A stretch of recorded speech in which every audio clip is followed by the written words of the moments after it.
bahwasanya rizki memang sudah dicatat oleh Allah Subhanahu wa taala. Dicatat oleh Allah Subhanahu wa taala. Rizki kita tidak akan tertukar. Kalau Allah kasih rizki, kita akan dapat. Kalau kita berusaha namun bukan rezeki kita, maka bukan rezeki kita. Seorang sudah makan enak, tahu-tahu dia muntah. Ya sudah, itu berarti bukan rezekimu, makanya keluar lagi. Itu bukan rezekimu. Bukan rezekimu. Tapi kalau itu rezekimu, maka akan sampai kepadamu. Ya.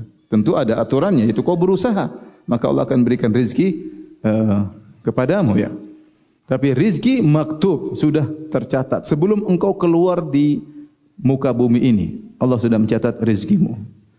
Di antaranya seperti firman Allah Subhanahu wa taala, "Wa ma min dabbatin fil ardi illa 'ala Allahi rizquha wa ya'lamu mustaqarraha wa mustawda'aha kullun fi kitabim mubin." Kata Allah, tidak ada satu binatang melata pun di atas muka bumi ini. Jangankan antum manusia, binatang melata di atas muka bumi ini. Apakah ulat di dalam tanah ataukah ikan di dasar lautan, di dalam batu, di dasar lautan, semuanya sudah dicatat rezekinya oleh Allah Subhanahu wa taala. Dan Allah berfirman di akhir ayat, kullun fi kitabim mubin, semua sudah tercatat di Lauhil Mahfuz. Jadi kita harus tahu rezeki kita sudah tercatat. Tinggal cara kita bagaimana berusaha untuk mendapatkan rezeki tersebut, Kemudian juga, jadi kalau hewan saja Allah sudah diatur rezekinya oleh Allah Subhanahu wa taala, bagaimana lagi dengan manusia, Kemudian juga dalam hadis Ibnu Mas'ud masyhur dengan hadis Shadiqul Masduq, Kata Nabi sallallahu alaihi wasallam tentang bagaimana perjalanan nutfah kemudian menjadi janin dalam perut seorang wanita, Kemudian Nabi sampaikan, tatkala sudah mencapai usia 120 hari, maka fayursalu ilaihi malak, maka dikirim kepadanya malaikat. Fayu'maru bi arba'i kalimat. Kemudian malaikat tersebut diperintahkan untuk mencatat 4 perkara. Bikatbi rizqihi. Di antara 4 perkara tersebut disuruh catat tentang rezekinya. Jadi sebelum Anda keluar dari perut ibu Anda menuju alam semesta ini, Anda sudah dicatat rezekinya sekian-sekian oleh Allah Subhanahu wa taala. Kemudian juga dalam hadis kata Nabi sallallahu alaihi wasallam, "Inna ruhal qudus nafatha fi ru'i." Sungguhnya malaikat Jibril memberi wahyu ke dalam hatiku, "Anna nafsan lan tamuta hatta tastakmila rizqaha." Bahwasanya satu jiwa tidak bakalan meninggal dunia sampai sempurna rezekinya. Jatahnya harus selesai, baru sempurna rezekinya, Baru dia dipanggil oleh Allah Subhanahu wa taala. Kalau rezekinya belum selesai jatahnya, dia tidak bakalan meninggal dunia. Ini harus kita yakin. Anna nafsan lan tamuta hatta tastakmila rizqaha. Satu jiwa tidak akan meninggal dunia sampai dia disempurnakan rezekinya. Ala fattaqullah. Kalau begitu bertakwalah kepada Allah. Wa ajmilu fi talab, dan cari harta dengan cara yang baik.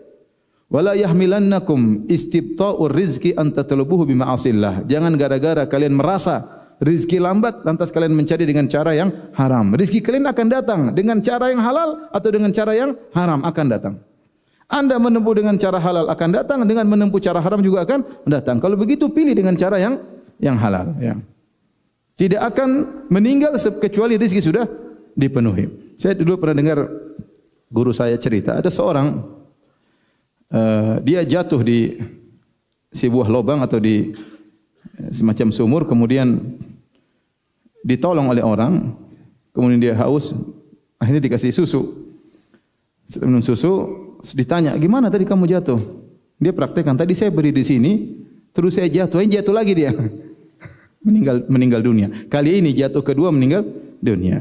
Kenapa dia belum mati? Masih ada sisa 1 gelas susu yang belum dia dapatkan. Rezekinya harus sempurna dulu, baru dia meninggal dunia. Antum tidak usah khawatir, ini sudah tercatat di sisi Allah Subhanahu wa taala. Bahkan dalam hadis yang diriwayatkan oleh Abu Nuaim dalam Hilyah dan disahihkan oleh Syekh Albani rahimahullahu taala, kata Nabi sallallahu alaihi wasallam, "Lau anna ibna Adam haraba min rizqihi." Kalau seandainya anak Adam kabur dari rezekinya, kama yahrubu minal maut, sebagaimana dia kabur dari kematian, la adrakahu rizquhu kama yudrikuhul maut, maka rizkinya akan mengejarnya sebagaimana maut akan mengejarnya. Dan kita sudah tahu yang dicatat oleh malaikat tatkala kita dalam janin, di antaranya adalah bikatbi rizki wa ajalihi, dicatat rizki dan ajal. Kita ini yakin tentang ajal luar biasa, tetapi yakin tentang rizki kurang. Bukankah kita semua yakin kita bakalan meninggal?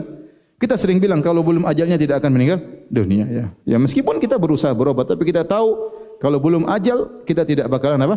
Meninggal. Tapi kalau sudah ajal, kita mau berusaha, mau pakai safety yang luar biasa, keselamatan, mau olahraga dengan tubuh yang sehat luar biasa, kalau waktunya meninggal, meninggal juga. Kenapa meninggal? Terlalu sehat. Terlalu sehat meninggal. Terlalu banyak olahraga, ya macam-macam. Kalau Allah sudah ingin cabut nyawa seorang, dia akan meninggal. Dan kita sangat yakin dengan ajal. Nah, seharusnya keyakinan kita terhadap rizki sama dengan keyakinan terhadap apa? Ajal. Karena dia dua perkara yang sama. Dia adalah dua perkara yang sama. Sama-sama dicatat tatkala kita masih dalam janin. Ya, bikat rizkihi wa ajalihi. Malaikat mencatat rizkinya dan malaikat mencatat ajalnya.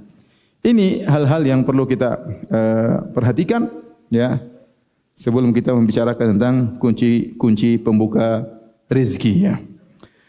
Namun para hadirin dan hadirat yang Allah Subhanahu wa taala, meskipun rezeki sudah dicatat, ya, meskipun rezeki sudah dicatat, ya, dan kita pasti akan dapat rezeki kita, ya.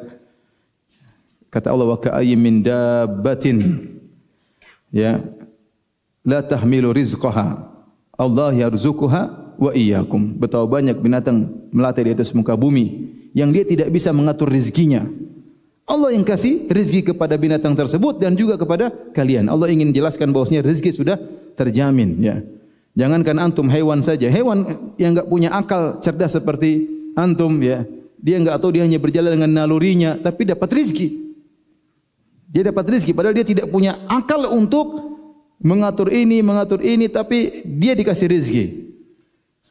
Kata Allah, Allahu yarzuquha, Allah yang beri rezeki kepada hewan tersebut, wa iyyakum, dan juga kepada kalian. Apalagi kalian yang punya akal, bisa berfikir, bisa berbuat, bisa bertindak, ya, maka Allah juga mengatur rezeki kalian. Tetapi meskipun rezeki sudah tercatat, tetap kita harus apa?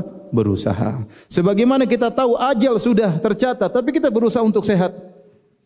Kita berusaha untuk sehat, ya. Tapi umur tidak akan ditunda. Dan juga tidak akan dimajukan. Idza jaa ajaluhum la yastaqdimu sa'atan wa la yastakhirun. Ya, kalau sudah datang ajal tidak bisa ditunda, tidak bisa dimajukan. Tetapi bukankah kita berusaha, bukankah kita makan supaya apa? Sehat. Jangan kita bilang, wah, lagi sakit Pak? Iya sakit. Enggak berobat? Enggak. Ajal di tangan Allah. Ya. Waktunya mati ya mati. Saya enggak berobat sembuh. Kalau belum waktunya, saya enggak bakalan mati. Itu namanya konyol seperti itu, ya. Berarti ajalmu sampai sini sebabnya mati konyol, kan jangan masalah. Jadi maksudnya kita yang logis. Sebagaimana kita tahu bahwasanya ajal sudah tercatat dan kita berusaha untuk sehat, berusaha menghindar dari mara bahaya, ya.